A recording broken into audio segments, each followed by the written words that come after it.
Neste vídeo, vamos explorar os 7 perfis de cristãos que, segundo a Bíblia, não entrarão no céu. Fique conosco até o final para garantir que você não esteja cometendo nenhum desses erros. O primeiro tipo de cristão que pode encontrar dificuldades para entrar no céu é aquele que valoriza excessivamente o dinheiro e as posses materiais. Em muitos contextos modernos, a ideia de cristianismo está frequentemente entrelaçada com a prosperidade material, criando uma mistura quase indistinguível entre fé e riqueza. Essa associação pode ser enganosa, pois, embora Deus não deseje a miséria e o sofrimento de ninguém, a Bíblia é clara em advertir sobre os perigos de colocar as riquezas em primeiro lugar. No Evangelho de Mateus, Jesus faz uma declaração surpreendente sobre a dificuldade dos ricos em entrar no reino dos céus. Ele usa uma metáfora forte em Mateus 19, 23 e 24, afirmando que é mais fácil passar um camelo pelo buraco de uma agulha do que um rico entrar no reino de Deus. Essa imagem impactante ilustra o quão desafiador é para aqueles que estão profundamente envolvidos com as riquezas e os bens materiais abraçar a espiritualidade necessária para o reino dos céus. É crucial entender que a Bíblia não condena a posse de riquezas em si. Possuir bens materiais não é,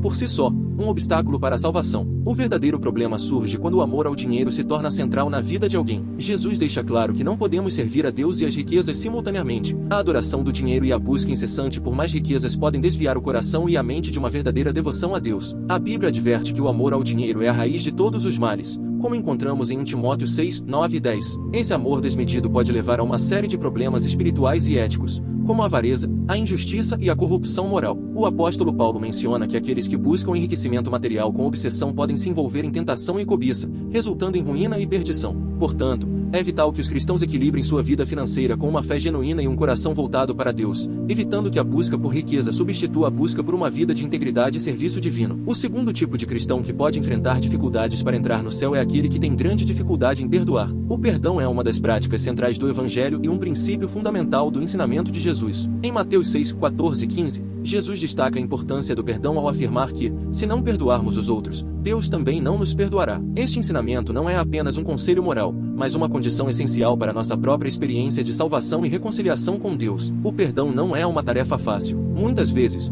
perdoar pode parecer uma carga pesada, especialmente quando as ofensas são graves ou repetidas. No entanto, Jesus nos dá o exemplo supremo de perdão em sua própria vida e morte. Mesmo em meio à imensa dor e injustiça, ele pediu a Deus que perdoasse aqueles que o crucificavam, demonstrando uma atitude de graça e misericórdia que transcende o entendimento humano. Se não conseguimos seguir esse exemplo e oferecer perdão aos outros, nossas próprias ofensas não serão perdoadas. Isso significa que, ao manter rancores e mágoas, estamos bloqueando a nossa própria reconciliação com Deus. A falta de perdão não só nos afasta dos outros, mas também nos distancia da presença divina. Jesus deixa claro que a nossa disposição para perdoar é um reflexo da nossa relação com Deus. Assim como o perdão de Deus é incondicional e abundante, também somos chamados a estender essa mesma graça aos que nos ofendem. Portanto, o ato de perdoar é mais do que uma responsabilidade moral, é uma condição essencial para nossa própria salvação e a nossa entrada no céu. A recusa em perdoar pode se tornar um obstáculo significativo para a vida eterna, pois impede a manifestação plena do amor e da misericórdia que Deus deseja ver em nós. Em resumo, o perdão é uma chave para nossa própria libertação espiritual e para a reconciliação com Deus, e deve ser um aspecto central da vida cristã. O terceiro tipo de cristão que pode enfrentar dificuldades para entrar no céu é aquele que busca mais agradar ao mundo do que a Deus. Em Tiago 4:4, a Bíblia adverte claramente que a amizade com o mundo é inimizade contra Deus. Este versículo não está dizendo que devemos nos afastar completamente das pessoas que não compartilham nossa fé, mas destaca uma importante distinção. Não devemos colocar os valores e padrões mundanos acima dos valores de Deus. A tentação de buscar a aprovação do mundo é forte, especialmente em uma sociedade que constantemente oferece uma visão alternativa de sucesso, felicidade e moralidade. A pressão para conformar-se às normas e expectativas do mundo pode ser intensa, e muitas vezes nos encontramos divididos entre a vontade de agradar aos outros e a necessidade de manter nossa fidelidade a Deus. No entanto, nossa verdadeira cidadania é celestial, como afirma Filipenses 3:20. Isso significa que, como cristãos, nossa identidade e nossos valores devem ser definidos pelo reino de Deus e não pelos padrões temporários e muitas vezes contraditórios do mundo. A vida cristã requer uma escolha deliberada e consciente de viver segundo os padrões divinos, mesmo quando isso vai contra as normas culturais ou as expectativas sociais. Buscar agradar ao mundo pode levar a uma vida em conflito com os princípios de Deus, pois os valores mundanos frequentemente promovem interesses egoístas, materialismo e relativismo moral. Quando priorizamos o que o mundo valoriza sobre o que Deus ordena, estamos efetivamente escolhendo uma lealdade dividida, o que pode enfraquecer nossa fé e nos afastar de nossa verdadeira vocação espiritual. Portanto, o cristão que busca agradar ao mundo em vez de a Deus está colocando em risco a sua relação com o Senhor. Em vez de buscar a aprovação humana, devemos concentrar nossos esforços em viver de acordo com os princípios divinos e refletir o amor e a verdade de Deus em nossas ações e escolhas diárias. Em última análise, a nossa fidelidade a Deus deve superar qualquer desejo de conformidade com o mundo, pois é ele quem define o verdadeiro caminho para a vida eterna. O quarto tipo de cristão que enfrenta um sério risco é aquele que peca deliberadamente e conscientemente. Em Hebreus 10, 26, 29, encontramos um alerta severo sobre essa atitude. Porque, se vivermos deliberadamente em pecado, depois de termos recebido pleno conhecimento da verdade, já não resta sacrifício pelos pecados, mas uma certa expectativa horrível de juízo e o ardor de fogo que há de devorar os adversários. Este texto destaca a gravidade de continuar a pecar intencionalmente, mesmo após ter conhecimento da verdade. Quando alguém peca de forma deliberada,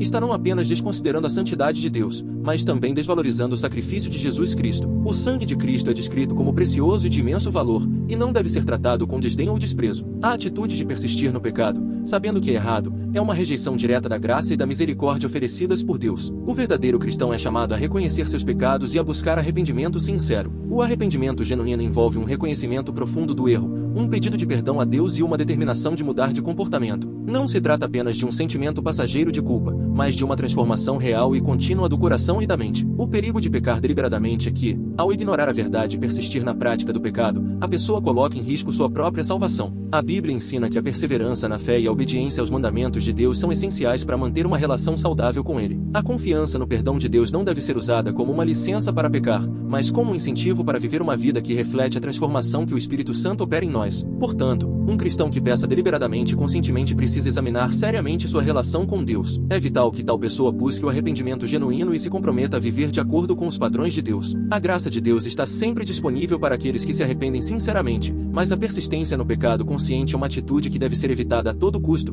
para que possamos permanecer na luz e na verdade que Cristo oferece. O quinto tipo de cristão é o morno, que confia mais em sua própria capacidade e realizações do que na salvação de Cristo. Em Apocalipse 3, 15 e 16, encontramos uma forte crítica de Jesus à igreja de Laodiceia. Conheço as tuas obras, que nem és frio nem quente. Quem dera fosses frio ou quente. Assim, porque és morno, e não frio nem quente, estou a ponto de vomitar-te da minha boca. Essa advertência é um reflexo da insatisfação de Jesus com a falta de fervor espiritual e autossuficiência dos cristãos mornos. Ser morno implica uma atitude de indiferença ou complacência espiritual. Esse cristão pode estar presente em atividades religiosas e até mesmo afirmar fé em Cristo, mas sua vida não reflete um compromisso genuíno e fervoroso com a fé. Em vez de buscar ativamente a vontade de Deus e viver de acordo com seus princípios, o cristão morno confia em suas próprias forças e realizações, acreditando que isso é suficiente para garantir sua salvação. A crítica de Jesus à morna Laodiceia destaca que a vida cristã não deve ser marcada por uma confiança na própria autossuficiência ou na acumulação de riquezas materiais. A verdadeira vida cristã é uma vida de dependência total de Cristo, de renúncia ao egoísmo e de dedicação a seguir seus ensinamentos. A confiança em Cristo implica reconhecer a necessidade de sua graça a cada momento e viver de acordo com seus mandamentos. A autossuficiência pode levar a um estado de complacência,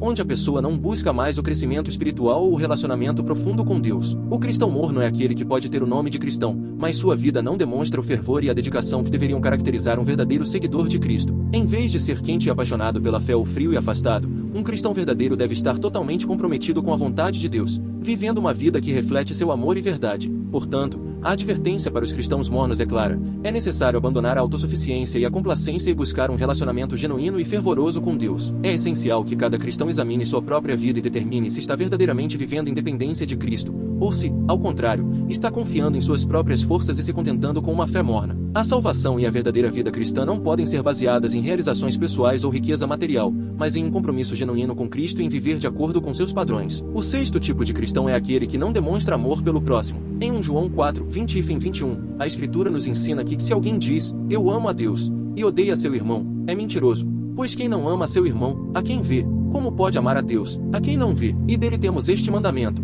que quem ama a Deus ame também a seu irmão. Este ensino enfatiza que o amor verdadeiro a Deus se manifesta através do amor ao próximo. A fé cristã é mais do que uma crença intelectual ou uma prática religiosa externa, ela deve se refletir nas ações cotidianas e nas relações com os outros. O amor ao próximo não é uma opção ou um adicional à vida cristã, mas uma parte fundamental dela. Jesus mesmo destacou a importância do amor ao próximo em suas instruções, resumindo toda a lei e os profetas em 2 mandamentos: amar a Deus e amar ao próximo como a si mesmo. Mateus 22, 37 e 40. Quando um cristão não demonstra amor, compaixão e misericórdia para com os outros, isso revela uma falha na prática da verdadeira fé. A falta de amor pode manifestar-se de várias formas, como falta de perdão, indiferença em relação às necessidades dos outros, ou até mesmo ações de injustiça e crueldade. No entanto, o amor verdadeiro é ativo e busca o bem-estar do próximo, refletindo o caráter de Deus em nossas vidas. A Bíblia é clara sobre as consequências de não amar o próximo. Em Mateus 25:31-46, Jesus fala sobre o juízo final, onde as ações de amor ou a falta delas determinarão o destino eterno das pessoas. Aqueles que não alimentaram os famintos, não deram água aos sedentos, não acolheram os estrangeiros e não visitaram os doentes e prisioneiros serão considerados como tendo negligenciado a Cristo.